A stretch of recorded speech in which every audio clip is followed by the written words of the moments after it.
out! Right now, let's focus on the task at hand. Everyone, please open your books to page 45. Get out. The words didn't just hang in the air. They slashed through the heavy silence of the lecture hall like a guillotine blade dropping on a velvet cushion, severing the connection between potential and opportunity in a single jagged breath.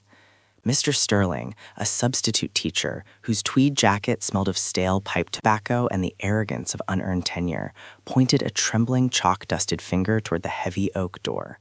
He didn't look at Marcus. He looked through him.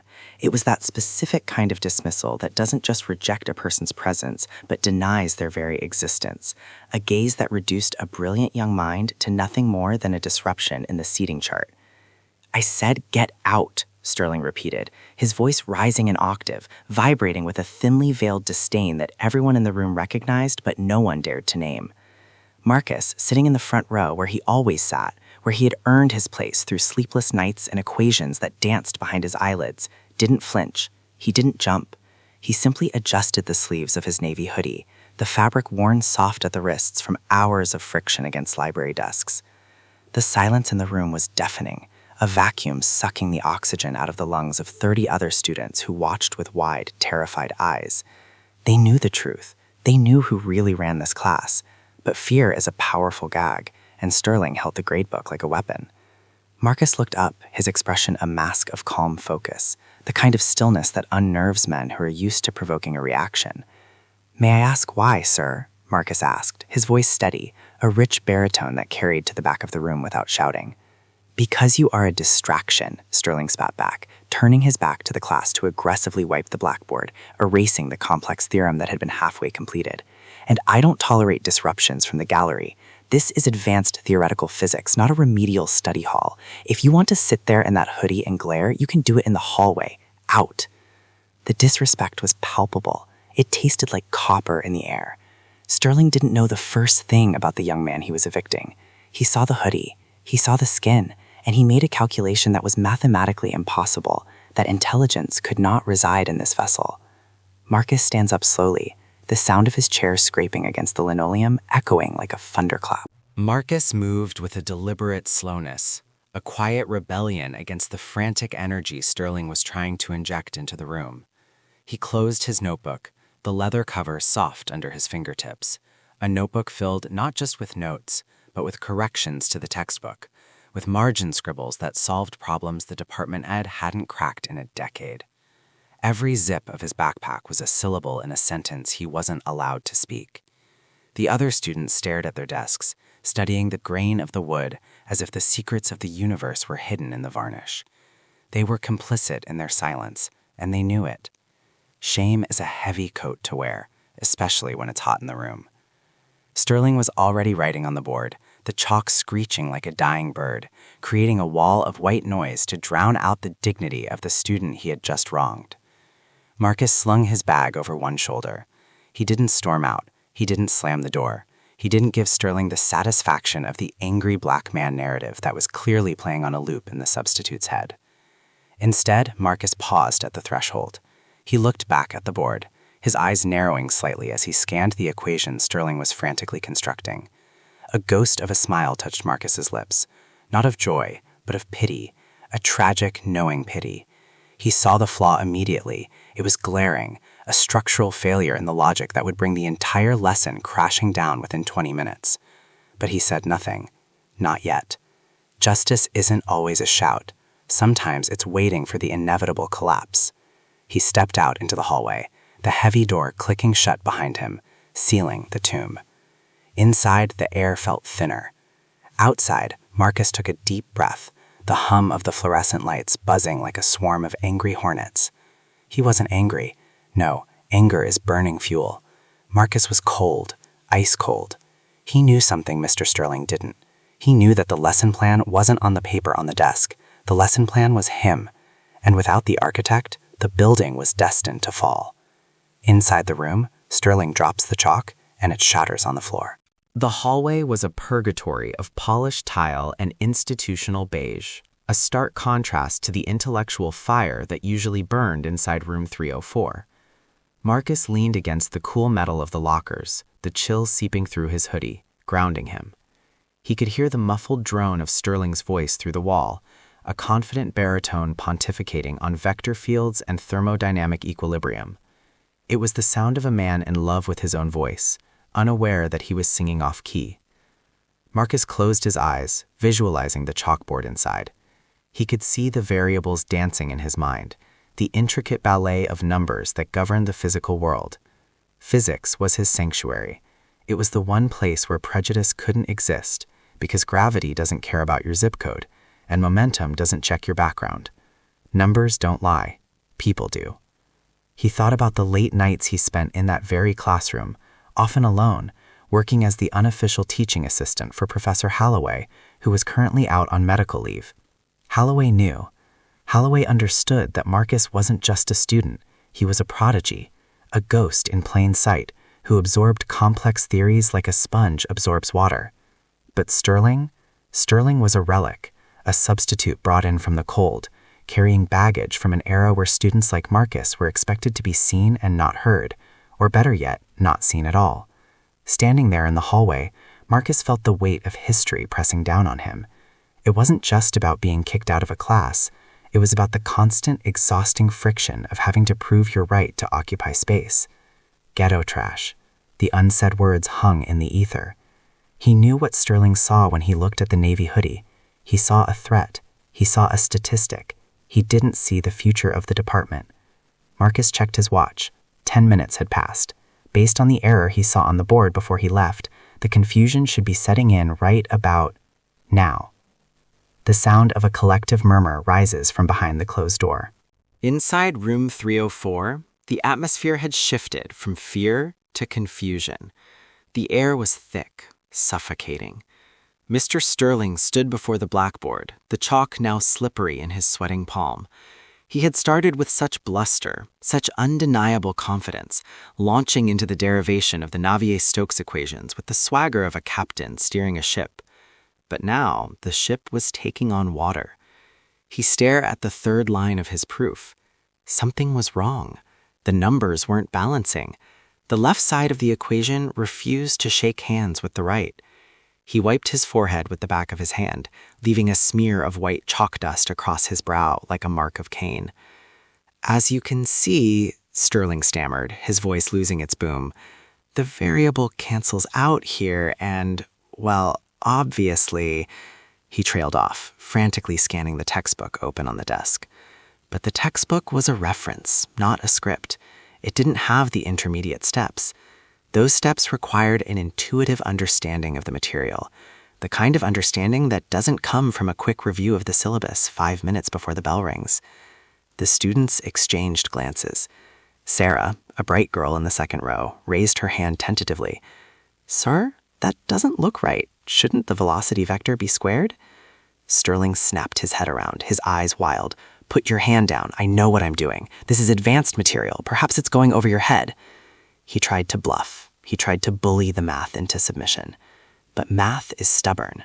Math is the ultimate judge. You cannot gaslight an equation. The silence that followed wasn't the silence of respect anymore. It was the silence of witnessing a car crash in slow motion. The absence of Marcus was a gaping hole in the room. Usually, when the professor stumbled, Marcus would gently clear his throat and ask a clarifying question that actually provided the answer. He was the safety net, and Sterling had just cut the net.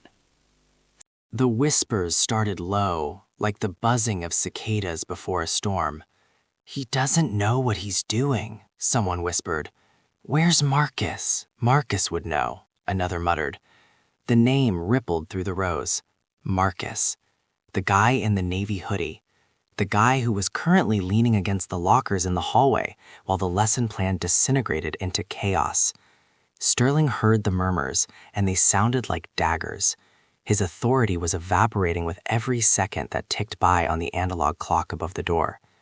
He turned back to the board, writing faster now, hoping that speed would mimic competence. But the faster he wrote, the messier the logic became. He was digging a hole, and he had thrown away the ladder. He was trying to solve for X, but he had forgotten Y, and without the context that Marcus usually provided, The class was adrift. This was the hubris of the institution, the belief that the suit makes the man, that the title makes the teacher. Sterling assumed that because he stood at the podium, he held the knowledge.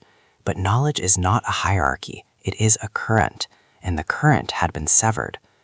A student in the back row, Jason, who usually slept through lectures, was now wide awake, filming the meltdown on his phone. This wasn't just a bad class, it was a viral moment waiting to be uploaded. The caption was writing itself. Sub kicks out the genius, now he can't do the math. Sterling turned around, his face a mask of flushed red anger. Silence. If I hear one more word, you'll all join your friend in the hallway. The threat rang hollow. They weren't afraid of him anymore. They were embarrassed for him.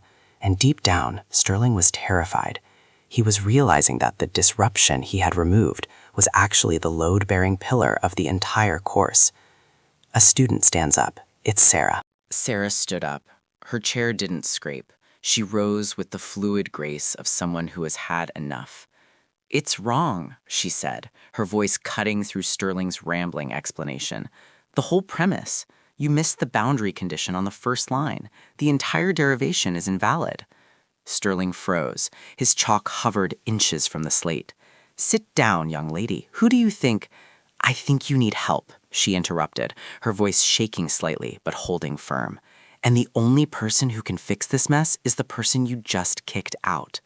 The room gasped. It was mutiny, open rebellion, but it was the truth. Flashbacks of late-night study sessions flooded Sarah's mind.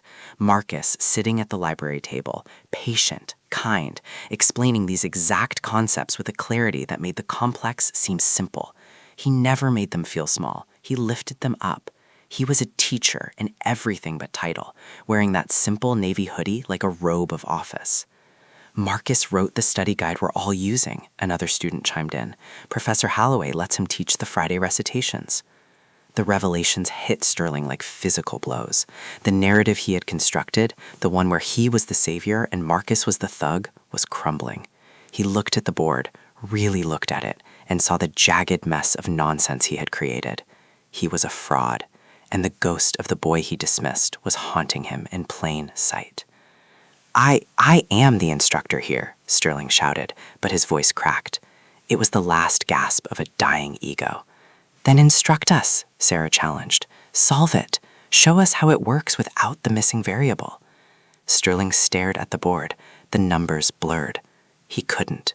He simply couldn't. Mini cliffhanger. The door handle to the classroom turns slowly. The door didn't just open, it swung inward with the weight of administrative doom. Dean Reynolds stood in the frame, a man whose presence usually meant budget cuts or disciplinary hearings. He didn't look at the students. His eyes went straight to the chaotic blockboard, then to the sweating, disheveled figure of Mr. Sterling, and finally, he turned his head slightly to look back into the hallway. "Is there a reason," the dean's voice was low, smooth, and incredibly dangerous, "but our top scholarship student and the department's leading research assistant is standing in the corridor staring at the wall?" The question hung in the air like a guillotine blade reset and ready to drop again. Sterling blanched. The blood drained from his face so fast it looked like gravity had taken hold of his circulatory system. He was disruption," Sterling stammered, the word tasting like ash in his mouth. "Disruption?" The dean stepped fully into the room, holding the door open. "Marcus represents 30% of this university's grant funding through his research contributions. He is not a disruption, Mr. Sterling. He is the asset." The shift in perspective was violent. Sterling had looked at a hoodie and seen a liability. The dean looked at the same hoodie and saw prestige, funding, and brilliance. It was a collision of two worldviews, the old prejudiced guard versus the meritocratic reality. I didn't know," Sterling whispered. "Ignorance is not a defense in academia," the dean replied, cold as ice. He turned back to the hallway.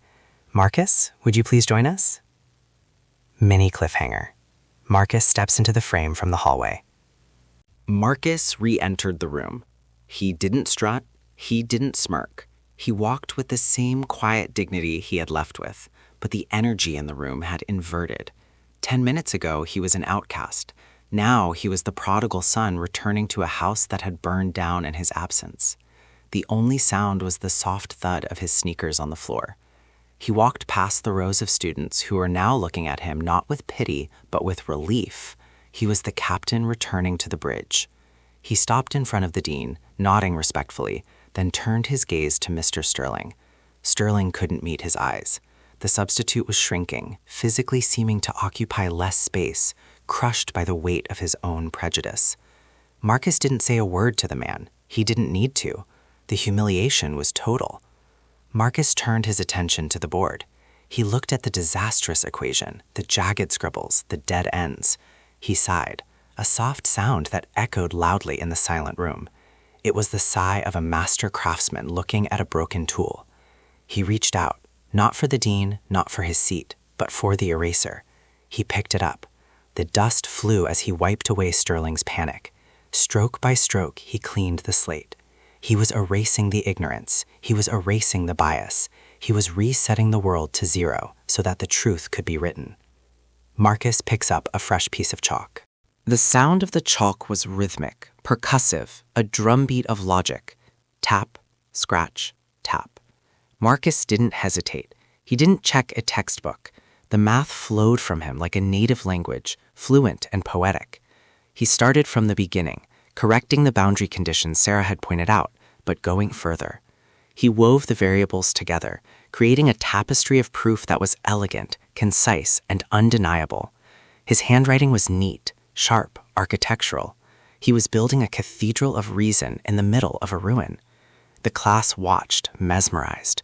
Pencils scratched furiously on paper, trying to keep up. This wasn't just a lesson, it was a performance. Marcus was demonstrating that intelligence isn't about how you dress, how you speak, or who your father is. It's about the raw, unadulterated capacity to understand the universe. Sterling watched from the corner, leaning against the teacher's desk, a spectator in his own classroom. He looked like a ghost, fading away as the reality of Marcus's brilliance shone brighter. The ghetto trash he had imagined was solving a unified field theory problem that Sterling himself had failed in grad school. The irony was so thick you could choke on it. Marcus filled the first panel, then the second. He moved with the efficiency of a machine, but the soul of an artist. He was reclaiming his space, he was reclaiming his dignity, and he was doing it without uttering a single syllable of complaint. Marcus finishes the equation and underlines the final answer twice.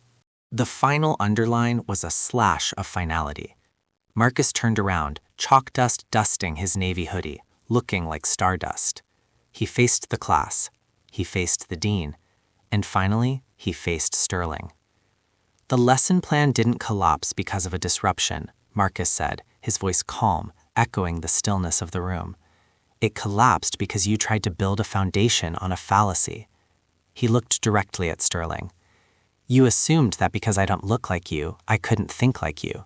But the truth is, I don't think like you. I think beyond you. The words hit hard.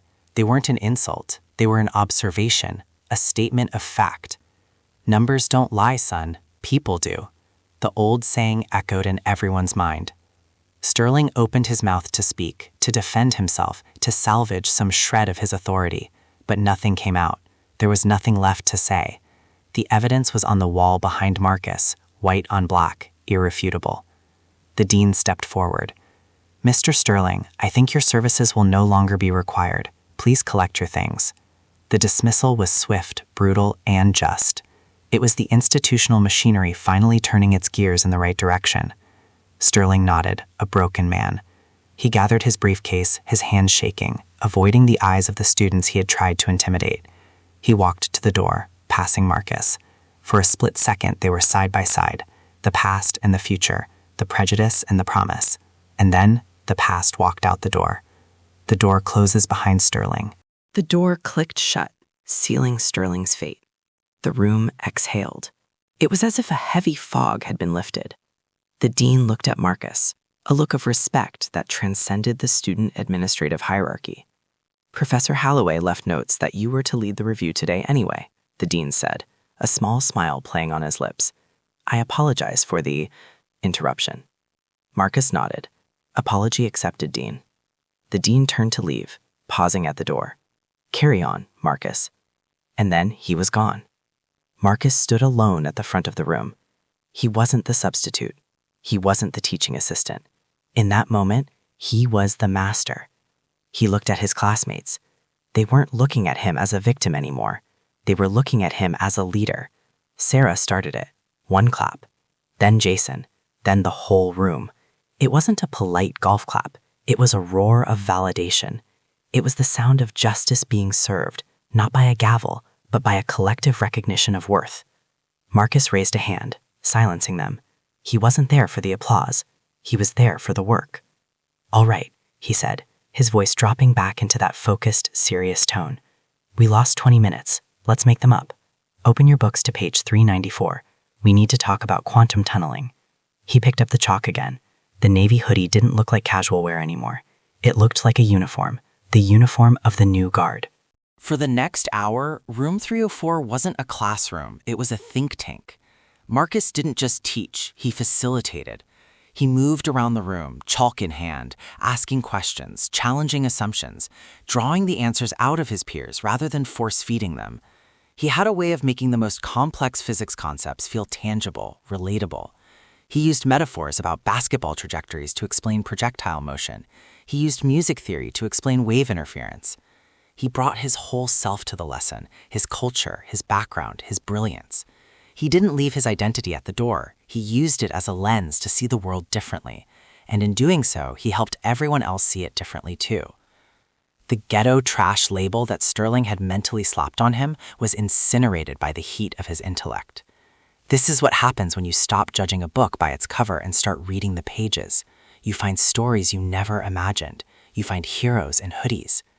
The energy was electric. Students who had been failing were nodding their heads, the light bulbs turning on behind their eyes.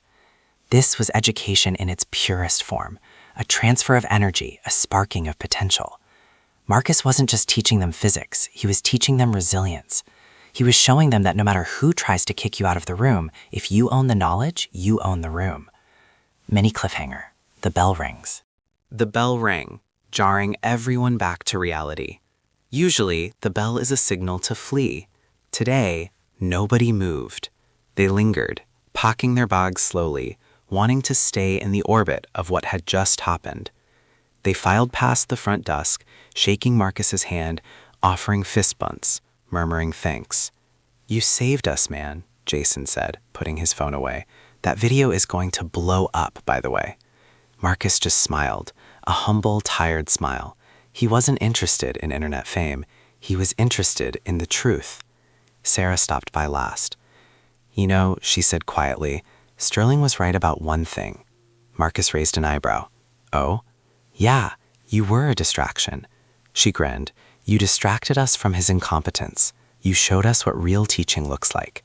Marcus laughed, a genuine warm sound that broke the last of the tension. "I just did the math, Sarah, that's all." "No," she shook her head. "You stood your ground. That's harder than calculus." She left him there, erasing the board one last time. The room was empty now, but it felt full. It was filled with the echoes of a battle won without a single punch being thrown. Marcus wiped the slate clean, leaving it ready for the next day. He was the custodian of the knowledge, in more ways than one. Marcus picks up his backpack. He walked back into the hallway, the same hallway that had felt like a prison cell an hour ago. Now it felt like a runway. The lighting seemed brighter, the air fresher. He wasn't the student who was kicked out. He was the student who was invited back. He adjusted his backpack straps, feeling the weight of the books, but they felt lighter now. The burden of proof had been lifted. He had proven himself, not to Sterling. Sterling didn't matter, but to himself. He knew he belonged. He knew he had a right to be there. The ghost in plain sight was no longer invisible. He was solid. He was undeniable. As he walked, he passed the dean's office. Through the glass window, he saw Sterling sitting there, head in hands, filling out paperwork. A termination form? A report? It didn't matter. Marcus didn't stop to gloat. He kept walking. Winners don't need to stare at the losers. Winners keep their eyes on the horizon. He had exams to study for, grants to write, a future to build. Sterling was a pothole on the road to greatness, a momentary bump that rattled the suspension but didn't stop the car. Marcus moved with the stride of a man who knows his destination and knows the route. He exits the building into the sunlight. The sunlight hit him like a benediction. He stepped out of the brick-and-mortar institution and into the real world. He pulled his large headphones out of his bag, the universal signal for "I am in my zone." He slid them over his ears, the navy hoodie pulling up to cover them. The world muted. The birds, the traffic, the chatter of students, it all faded into a background hum. He queued up his playlist. Not classical, not jazz. Heavy, driving beats. The kind of music that fuels the soul. He took a deep breath of the outside air. It smelled of possibility. He thought about the lesson he had just taught. Not the physics, the other lesson. The lesson about dignity, about holding your frame when the world tries to break it. He realized that today was a test, a pop quiz from the universe. Question 1. When they try to erase you, what do? Answer. You write yourself back into the narrative in permanent ink. He started walking toward the library. The grind didn't stop just because he won a battle. The war for success is long, and it is fought daily, in the quiet moments, in the books, in the mind. He looks directly into the camera. They will try to send you out. They will try to tell you that you don't fit the profile. They will look at your hoodie, your skin, your hair, and they will subtract your value before you even open your mouth. They will call you a distraction. They will call you disruptive. But here is the secret they don't want you to know. You are only a distraction because you shine too bright for their tired eyes. You are disruptive because you disrupt the status quo of mediocrity. Mr. Sterling thought he was protecting the sanctity of his classroom, but he was really just protecting his own fragile ego from the threat of black excellence. He failed, and he will always fail, because you cannot stop the truth. You can delay it, you can try to hide it in the hallway, but eventually the door will open. And when it does, you better be ready to walk through it, pick up the chalk, and fix the equation. Don't let them define your variables. You define them. You are the constant in a world of variables. Stand tall, stay focused, and never, ever let them see you sweat. Because when you know your worth, their discount doesn't apply.